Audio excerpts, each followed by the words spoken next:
Everyone wants to feel confident and 100% capable of learning novel things, and yet we seldom allow new pathways of thinking, feeling, and being to lead our experiences.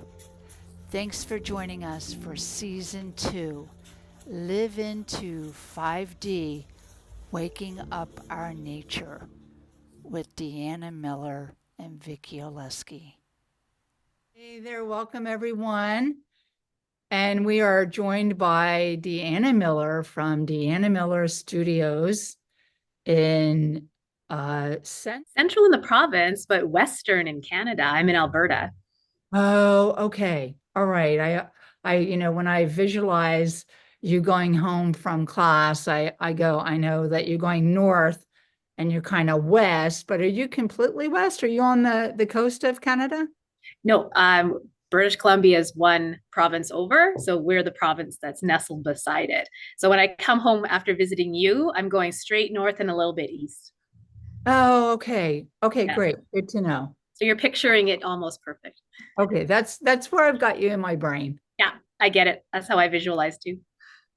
Let me begin by just letting people and our listeners know how you and I met, not at the same time, but in the same class, met through intentional creativity. And that is a healing modality that uses painting. And the founder and curate of such a amazing, talented way of finding yourself is Shiloh Sophia from Musea. So that's how Deanna and I met. And it was love at first sight. And we've, not only have you and I've met, but we've also have met quite an amazing community. And one of the things that I keep watching from you and from your work is that you're building quite the community where you're at. Well, thank you. I love that connection that you just made. You're so wonderful at this, Vicki. Oh, Yes. Here, I have a small town. I'm an hour out of Edmonton, which is our capital of the province. And and because I'm rural, I notice that like there's a real gap for well, a lot of things in rural places. And so I started building my community here. And then I was like, I wonder if, because a lot of communities come into our community, we're sort of a satellite small community. And so they would come for different things that I would be involved with. And then I thought, geez, I bet you they would value having community there as well. And so I've just started branching out into other small communities about an hour away from where I am too, and building communities there with the intent to join us all together, and really the intent to join us even all together, including the Musea family too. So that's kind of like the bigger picture of it all. yeah. And listening, I know what you're talking about and building community. I love that you're using the word rural. That is an amazing word that gives people a picture. And yet, I think it's kind of a word that doesn't get used to help people understand, like, where are you coming from and what does that mean? But more importantly, when you say you're building community and then a network of community, I know that it's around painting and the creative energy that we use, that we have it assist us. So I'd like for you, because you just, before we got to recording, you did tell me a brief story about a win that you just recently had. So for those of us that are listening that are kind of new to painting or new to the creative arts, i.e. painting, or even folks who are new to feeling and understanding that there is a thing called universal life creative energy. Would Mm-hmm. you would you please be so kind to really kind of introduce that and how that how that energy has played into painting and then also reaching out to this community that you are now serving. Absolutely. I think one of the best ways to describe it is thinking about other artists that I've been that I'm connected to and what they've been experiencing in their classes. I am so new to my background is in teaching. I taught in the public schools for 20 years, but now that I'm creating these intentional communities around painting, I'm still quite new to it. But what I'm hearing from a lot of other artists who are teaching, who have been teaching for a long time, technique based classes. So you'd go to a class and you'd learn how to use watercolor or maybe some color theory or the things that you maybe more traditionally think about art instruction. Time and time again, the ones that, like you so beautifully said, are feeling that inherent creative soul that we all have, those ones who have naturally been able to bring that in without even realizing it into their classes are starting to realize that the people that are coming to them for technique classes are actually more interested in self-exploration, in healing, in things that are not about technique and like learning a skill as we would traditionally know it. I think this is also a skill. It's just not a skill we think about. And so those artists, those traditional artists, are starting to lean more into that feeling. I've been lucky because I came to Musea looking for that and was trained in intentional creativity. And so now when I come and I hear these artists talk, I'm like, oh, I know exactly what you're talking about because that's what I've experienced. And so taking that knowledge and bringing and knowing that as I go into my classes, I intentionally um, present the classes as we're not coming to learn about techniques. I've even been on the see because I'm so new that I'm in this transition phase of are they art classes? Is that the best way to describe the classes? And so I'm in that curious phase of, oh, maybe I stop calling them art classes even. Maybe they're like soul classes or, self-exploration classes by a painting. And currently painting is the way I'm absolutely enjoying it. But I know that there's so many different ways that we can access it. And perhaps in my life I'll move on to something else, but I'm in love with painting right now. It's this canvas behind me is Vicky was alluding to our conversation before. I ventured off with three people from my community here in my rural small town of Vegreville, Alberta. And we ventured to St. Paul, Alberta last night, and we did our very first intentional creativity class there. And I had 20 participants, and it was just amazing. I've actually never had that many people in a room before teaching this way.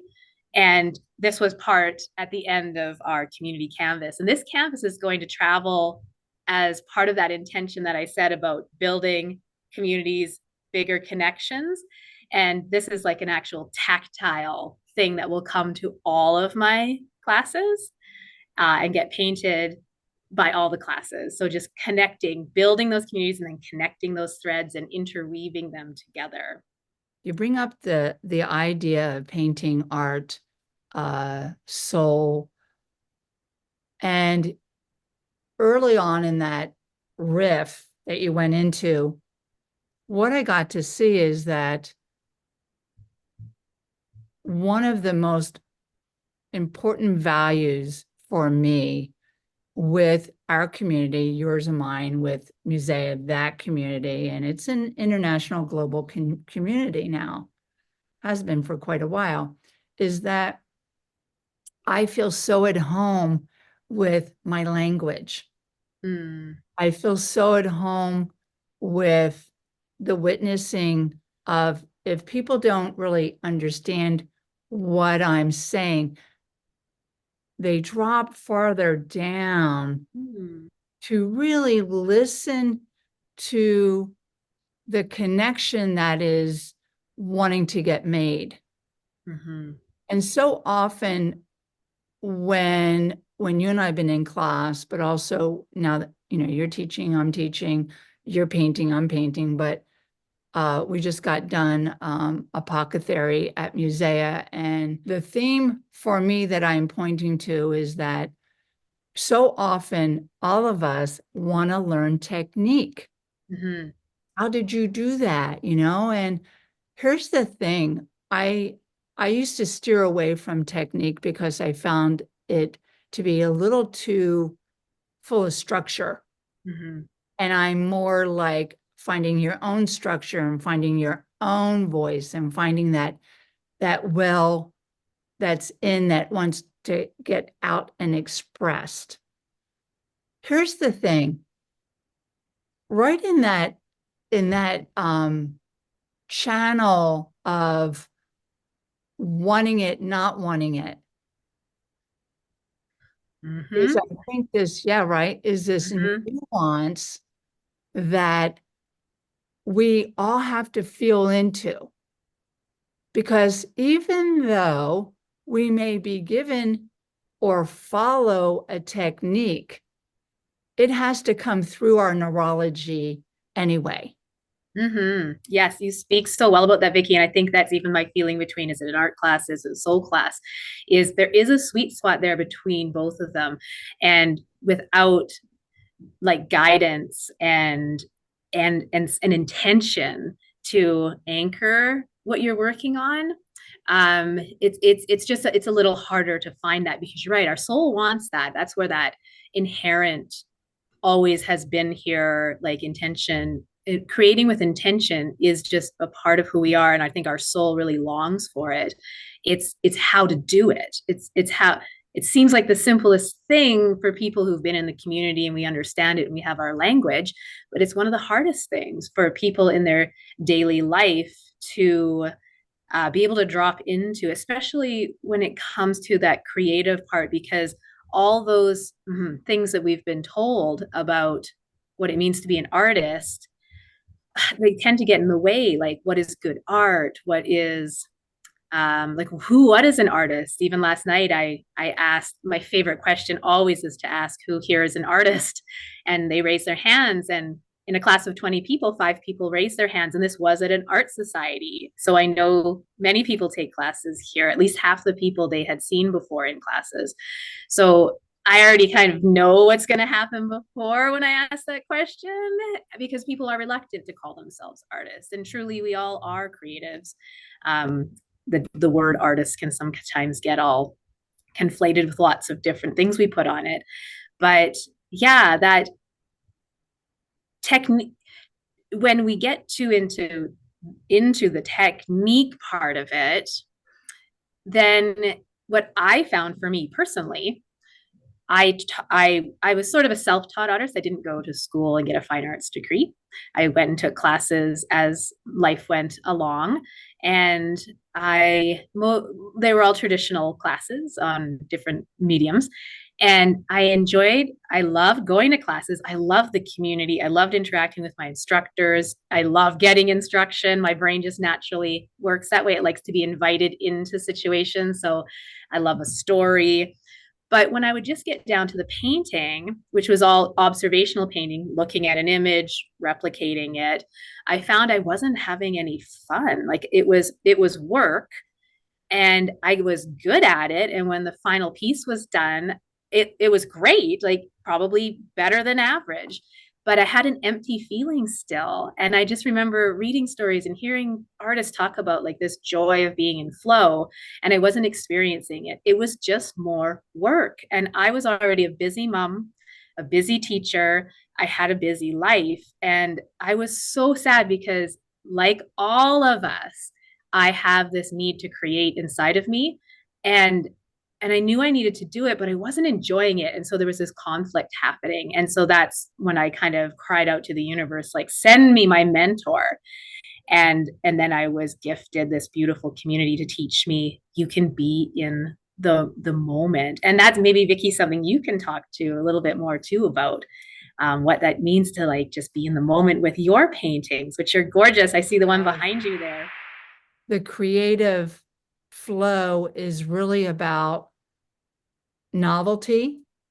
and going into new places with Mm-hmm. ourselves that kind of opens up, as I call it, I'm a body worker for many years. And one of the things that really is powerful for people and myself is when our bodies can let go and open up to some new energy. Mm-hmm. There's a flow that happens. Frequently, people do that unintentionally. We all do that unintentionally. We're Mm-hmm. on the phone with our friend and we're doodling. Like for us, that's like metacognitive drawing. Mm-hmm. All those things are really super powerful forms of getting in a trance state, dropping in, letting our unconscious bubble up. Yeah. A lot of times I think that gets stopped or derailed when we are, as you were saying earlier, um, looking at an illustration and then duplicating it. Yes, our analytical brain takes over, and then we have options for it getting it right or getting it wrong. And as soon as the getting it right, getting it wrong takes over too much, there's a place for it. But when it becomes in observational painting, it's more likely, I think, for many people for it to start taking over, and then you lose access to those other parts of our brain that can give us information that is so hard to describe and so hard to understand because we're not analyzing and thinking about it, so we don't know it's happening, but we see the evidence of it on our canvas afterwards. And I'm a person, I always have to think about this first because I always get them in the wrong order. I paint answers to questions. And so in my paintings, I'm not thinking in the process. I'm just in the motion and whatever intention I'm attached to. Occasionally I'll forget even what my intention is. I'm just in it in the moment, enjoying watching what's happening on the canvas. And then sometimes immediately after, sometimes weeks after, or sometimes not until the painting's complete, then I get messages from my paintings. So again, a medicine painter, like I had no clue that I had access to that before I painted this way. And it is, I paint like beautiful pictures that do have a lot of detail and meaning, but with ease, layer by layer. And like you said, that novelty, the mystery, I have no clue in the moment where this is going to go. But I know with certainty now, because of my years of practice, it will go somewhere and it's going to yield me something amazing that I would not have been able to access any other way. And so now the excitement of what the final painting is going to be, it is there. And to me, before just doing representational painting, observational painting, there was no surprise. There was no mystery. I knew what I was painting. And if I worked really hard at it, I would get that. And so for me, it wasn't enough. I still do like to include more realistic images in my painting, but that comes way further at the end after my painting has told me what the message is in the painting. Yeah. Yeah. What I could say from my own experience is that uh, this, this really came unexpected to paint. But then as I moved through it and into it, it unveiled a huge forgetful moment for Mm-hmm. me.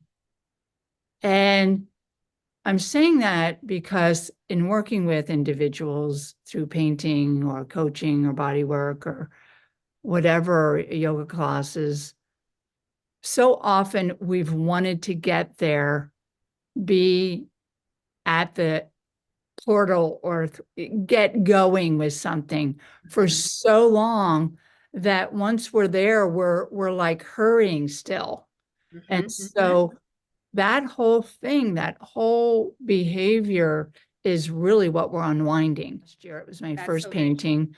I decided to sign up for a painting 5-week course to get myself prepared for a huge trip to Tongass, swimming with the whales. Okay, I so can't wait till I get to do this, a novel idea, a novel thing to want to do. So in participating in that and in listening, I think it was the first or second class, I uncovered that I applied to Moore's College of Art and Design in Philadelphia. Last year it would have been 24 years. This year it's 25 years ago. I completely forgot about that Oh, wow. until I started painting this. This creative expression is always trying to find the perfect timing in our lives to express. It wasn't time for me back then. I can give you all the reasons why it didn't happen. But now it's happening. And with that, Deanna, I would like for you to give the listener an invite through that lens on how to start. Well, those are my favorite How to stories. start. I love hearing origin stories of people's art experiences because they're all different and unique. And you're right, they're in us. And if we do a little bit of taking time to, however you get present, whether you want to meditate or go for a walk, to just actually spend some time doing some searching, uh, investigating and seeing where creativity is coming up in your life. Because again, like I said, some of those terms like artist and even creative, we think that this person is a creative or this person is an artist. And so you might have ticked that, like crossed it off of your list of something you're not. So I think the first the first step is to ask yourself, how do I feel when I say I am a creative? And the feelings that come up there will probably lead you on like your next step, because I assume if you're listening to us speak, you probably already identify as a creative. But if you don't, then that's going to bring up some feelings as well, and that seed that'll be planted will probably start to make more things aware to you.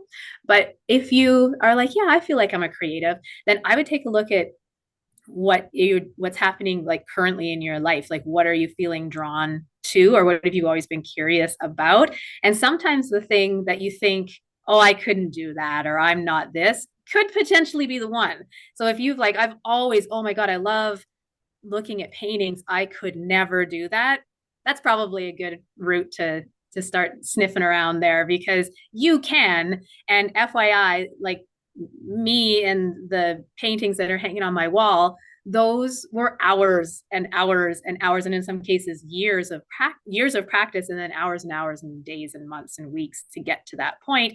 Is just showing up. You're only going to show up if you enjoy it, though. So that's something you'll discover on your path too. Is there may be things you just get curious and try some stuff and see what starts to fit. You may very well, and we have a gentleman in our community who kind of actually does this. It's weird. He kind of does the same thing as me. I didn't realize it until recently. He also goes to all the small towns around, and he's 100% like a traditional classical oil painter, and his classes are full and people love it. And I love what, and I've been to some of his classes, and I did find some enjoyment in his classes as well. And he's a wonderful teacher. So that might be for you. Like, finding technique might be what actually is the thing that you enjoy, and that's what you want to do with your brain. But know that if you go take a traditional art class and you're not feeling it, that doesn't mean you're not. Might mean that you need to find something where there is a little bit more of a maybe spiritual aspect to it, or some freedom. Sometimes intuitive is like a good word to look for. Sometimes it's just a fit with an instructor. There's so many amazing things online. Of course, I have to plug our community because that's what got me here. So musea.org, like if you head on over there, for sure you'll find they have lots of free stuff too. And but just get kind of curious, because this one size fits all of what an artist is so passe. Like that is not, no. Like we all are creative and there are options out there for us now. So, and eventually I'll have some online stuff too. I have nothing online to give you guys right now unless you want to come to Alberta and take my classes. That's currently the only way to access me. Often that we were really trying to identify without there, that's what an artist looks like. That's what a creative must be like. Yeah. As a healer, that word was, 15, 20 years ago, like, do not say that.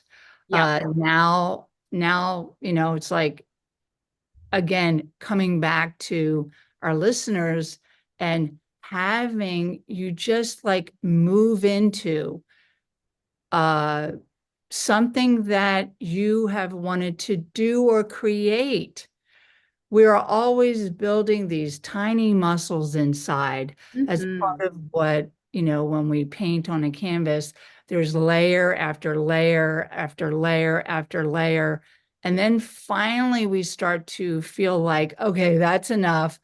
Let's move into a little technique.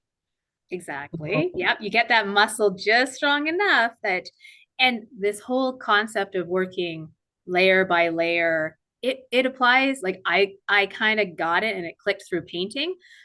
But when I started writing, which was another thing that was suggested to us in our community, it's the same thing. It's just working in layers. Everything's just layers. I would like just start writing my free flow, it's coming to me, and then I go back and I look over it and I add some more and add and add and add. And I've never taken a writing course, but I suspect that's probably part of what they teach you. And it makes sense because we don't know how to do the right thing. Like we just don't know. It's not like boom and you're a concert pianist. Like it takes all those little steps in between. And you just start, and you're kind to yourself, and you show up when you can, and you explore all these ways, because of course you can go down the rabbit hole of like, well, how do I show up every day, and like, is it like a boot camp? And it's like, I don't know, like for each person they're going to have their own way. For me, coming off of burnout from teaching, it was ease. I could only get to whatever I wanted to get to from now until forever if when I was ready in my own time. And and let me tell you, like a couple years ago, I would not have identified as an artist. I would have listened to people talking like I'm talking today and think, "Oh, wow, like I wish I was that. Like I wish I could identify like that." And now I can't remember what that feels like, because now I'm in that, and that didn't take too long, but it took the time that it required for me to do the steps that I needed to do. And we're all individual, which is why our stories are so important. Because self I used to joke about like maybe I'll write a book one day because of all the self-help books I've read in my life. And what I've realized is it's the stories that we really learn from, because self-help often skews towards do this. But what really we want to do is listen to people's experiences and see where we can connect with them and resonate with them. And some things will and some things won't. And it's such a gentle way to learn. So thank you for podcasts like this, because this is how we learn, through listening to each other's stories. Yeah, definitely, certainly, Deanna. Two points, and then we're gonna kind of lay things down here. Back in the day, in the 70s, when self-help books started to be on the shelves, people just, I know of three, four different people, and I love Louise Hay, since passed, I think maybe 4 or 5 years ago. But back in the day when those self-help books came online, people poo-pooed it. Mm. They like, that will never happen. It will never become a thing. Right. Right. So the second thing is that the axiom of what you seek is seeking you. Mm, Now, I know that that's like, okay, duh. But if we really think about that, if for myself, my own experience, and this is a great testimony to my entire life, but specifically this year, and you and I meeting, and you and I in a community of folks who are intentional. Since I just want to encourage people to take that as gold, whatever you're seeking, whatever it is within you is really wanting to represent itself outside of you. yes. And painting is an artifact, art of fact. So painting is, having a family is, having a business is, having anything that you create is an artifact. So I just want to encourage the listeners to just move forward bit by bit. It may all come at once. Yeah. Like that download, and then you got to like take the action, whatever the first step is. Um, so I want to encourage the listener and all of us, including myself, to just begin to take a bit of action forward, whatever that is. And sometimes action could mean being still and contemplative and meditative. Hmm.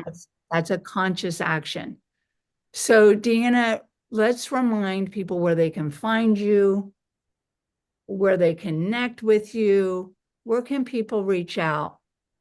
Sure. Thank you. So you can find me at deannamillerart.ca.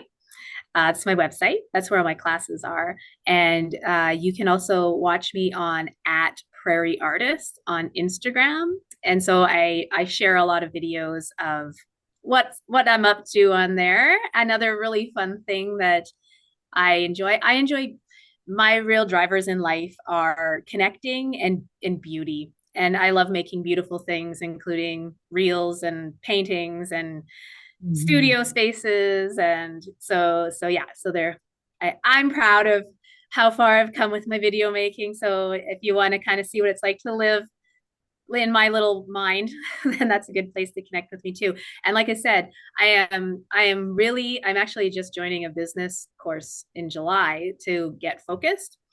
Mhm. And I think that online is coming down the pipe pretty soon. So stay tuned. You can sign up for my newsletter and then you'll know that's on my website how to keep in touch with me too. We will be sure to add all your info that you just told us in the description. So please look in the description for Deanna's info to connect with her. I want to thank you for just this moment on this podcast, Live into 5D. I really appreciate you so much, Deanna. So thank you Oh, for all your wisdom and your time and your energy. Thank you. thanks, Vicki. Love you so much.